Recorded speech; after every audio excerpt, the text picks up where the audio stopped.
terms of legacy wise, I was just wondering, you can actually make a case that you can actually see in terms of like who they fought so far that Canelo might have a better legacy than Oscar De La Hoya. Now, a lot of people will probably look at that and think, what am I talking about? But if you think about it, Oscar De La Hoya, every time he's actually stepped up and had to fight, he's fought. He's had a great career and he's had a great resume in terms of all the opponents that he's beaten, all the opponents he's faced, not beaten, sorry, faced. Like if you look at his resume, he's fought the likes of Oscar, like literally Bernard Hopkins, Floyd Mayweather, Pernell Whitaker, Hector Camacho, Chavez Senior twice, like IK Corte, Fernando Vargas, Mayorga, all of these great fighters that he's fought. Shane Mosley as well, we can't forget Shane Mosley, Felix Trinidad, all these great fighters that he's fought, and he's fought everyone. If you actually look at his win to loss ratio, obviously not forgetting Pacquiao as well, his last opponent.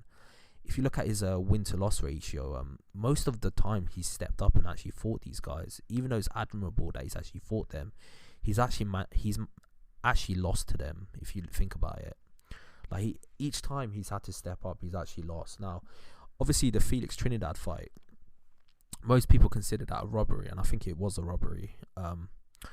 Obviously you can say this is the second Shane Mosley fight as well.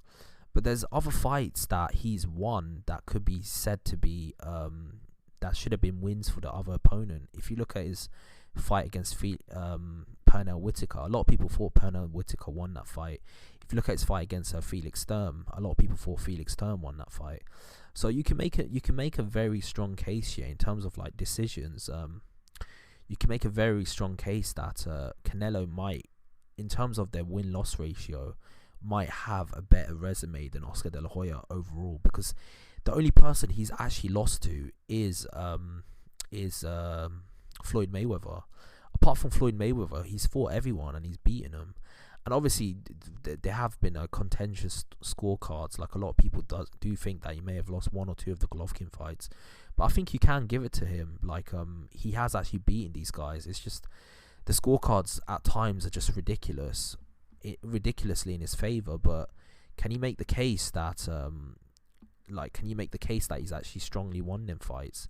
In terms of that, you can make the case that he has won them fights. So it's just my opinion, but I'm just thinking, obviously, Oscar De La Hoya, people might say this is a bit premature to think like this because Canelo's career is not over, but I think that even proves it even more, because obviously Oscar De La Hoya's only had, how many fights has he had? Let me check. He's had obviously he's a 10-time world champion in 6 weight classes, but I'm just looking at resume here. He's had 45 fights, and obviously Canelo's had about 50 fights.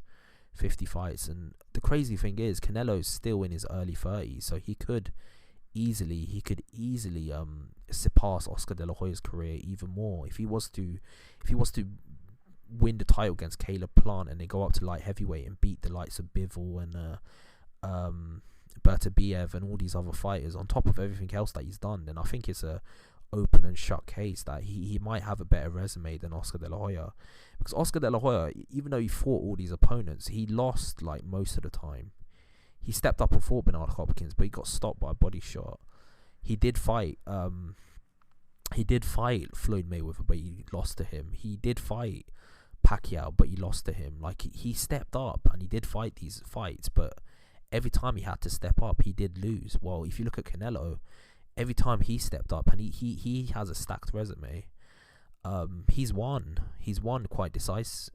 Like you could say there's controversy there with the steroids and the scorecards, which are just ridiculous at times, but you could also make a case that he's won, and on paper he has actually won. The only person he's lost to is Floyd Mayweather, and obviously Oscar De La Hoya's lost like 6 times, I believe, to a lot of good opponents as well. So yeah, that's just my argument. It's just something to think about. Obviously you don't have to agree with my viewpoint, but I think you can make a strong argument that Canelo at this moment in time might have a better resume than Oscar De La Hoya, just based on like wins and losses. Like obviously every time he stepped up, he's won against these guys.